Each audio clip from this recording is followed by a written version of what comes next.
Thank you. We've only got one reporter for you tonight. It's Andrew Rinaldi from Field Pass Hockey. Take it away, Andrew. Bradley, you sign on Tuesday, and now here you are in the lineup on Friday. What's life been like since signing that contract?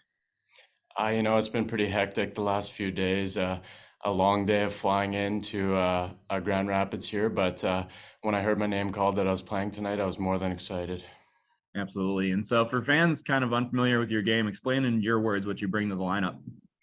I think a bit of physicality, a strong center that can play a hard two-way game. Yeah, you get up there for, your first couple of shifts. Did you kind of have some of the jitters going on before you got out there?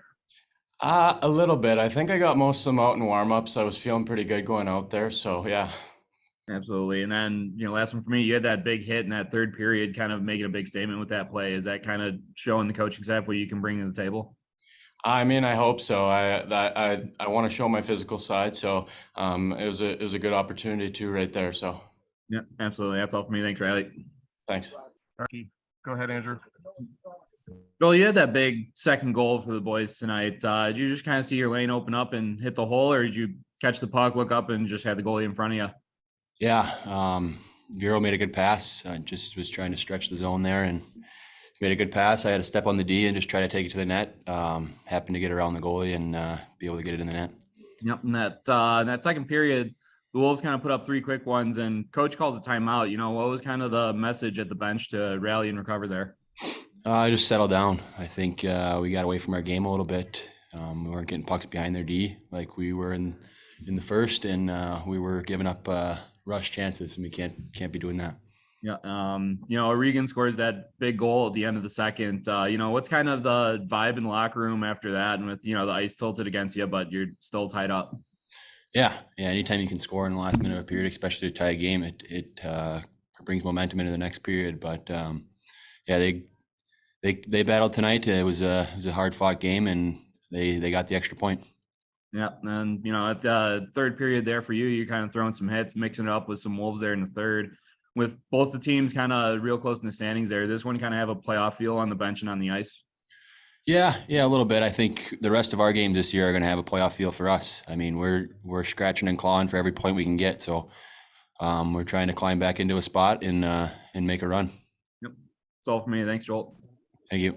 All right, Joel. That's Victor. Those first two periods, the Wolves really kind of peppered the shots on you. Does the heavy volume get you into a rhythm, or would you prefer perhaps maybe a few more stops in front of you? No, I prefer like a lot of shots, but I mean, doesn't matter really. Like, depends on how dangerous they are. I mean, if they're easy shots, a lot of shots, that's good for the rhythm. But doesn't matter really.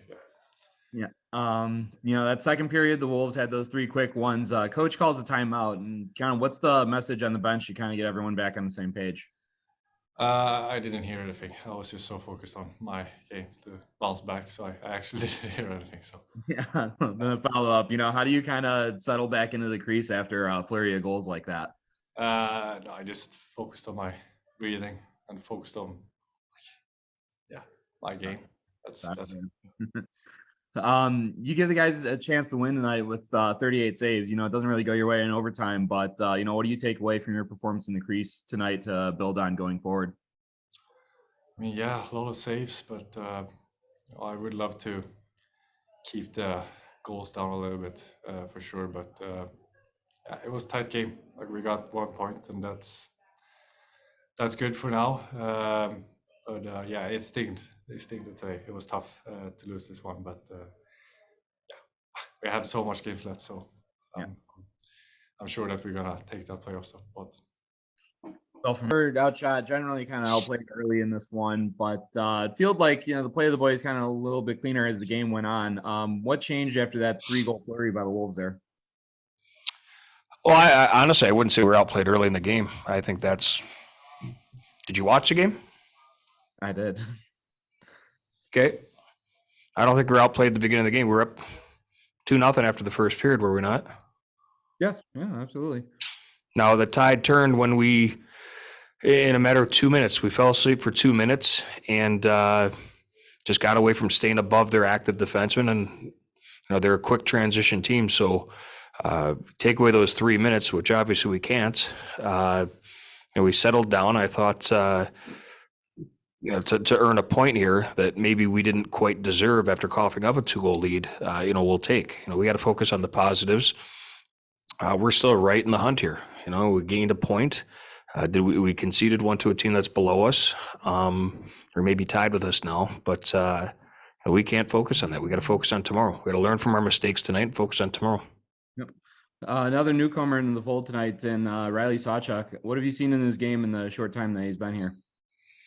He came in yesterday, had one practice, and we kind of threw him right to the wolves here. I thought, all in all, for a first game, for a guy coming into a new team, a new city, I thought, all things considered, I thought he had a pretty solid first game. A couple misreads in the D zone, but again, that might be just because of a different system that we're using. A little bit of lack of communication. It could be for a variety of reasons, but all in all, I thought he made some plays with the puck in the O zone. I thought he was pretty physical when he had the opportunity to do so. You guys get that power play in overtime, but didn't get a ton of opportunities there. Was there any kind of look that you guys wanted, just didn't get set up in that situation? Well, it's funny because we talked about the 4-on-3 before the game. We showed video of 4-on-3 situations, plays that we wanted to run ideally, but those plays they're a moot point if you can't enter the zone. We couldn't even enter the zone, and then the execution wasn't there. And you've got set plays that you want to run. Things don't always happen as you try and draw them up, but that's when hockey sense takes over. That's when you have to execute and rely on your hockey sense. And we didn't execute. Yep, that's all for me. Thanks, Coach. Yep. Next up is Patrick Williams. Yes, Ben, on a night where you give up a 2-goal lead, but you also fight back from to deficits, kind of what do you take away from that in this type of game?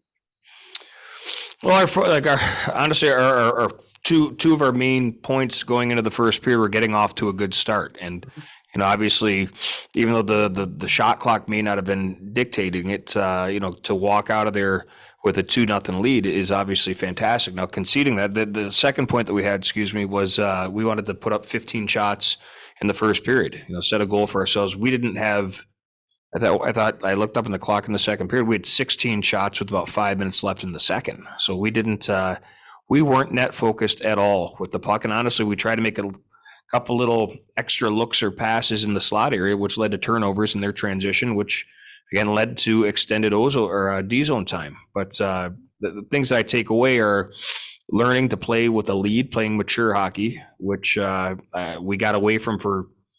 You guys told me it was 2 minutes or so.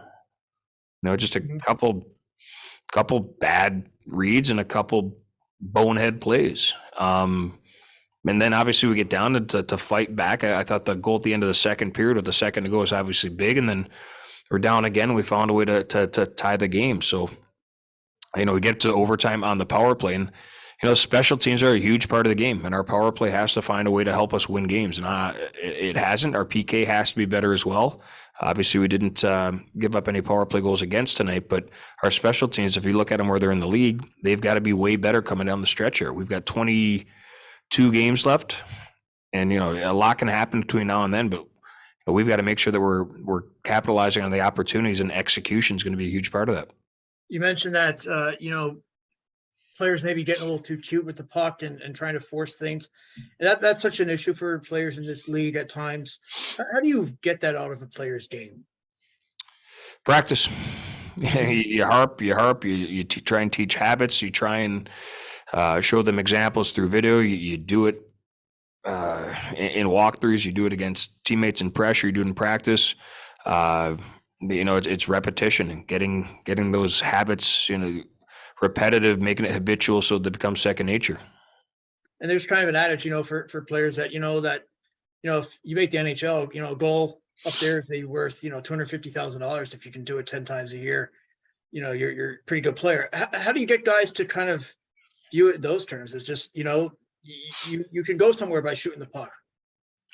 Well, I don't think guys view it quite like that, but it's sometimes less is more, and that's what we've been stressing. I mean, a lot of the top power plays in our league that we've seen, it's very simplistic. It's one pass, two pass, pucks delivered to the net. You converge to the net for second chances. Very rarely do you see tic-tac-toe play, and those are pretty plays to watch, but a lot of power play goals are scored by an innocent point shot or an innocent flank shot, which gets your PK guys out of sorts and gets them scrambling, which now that first shot may not be all that dangerous, but it's the chaos that happens thereafter that ensues that leads to those opportunities that do eventually lead to goals against and goals for. Great. Thank you.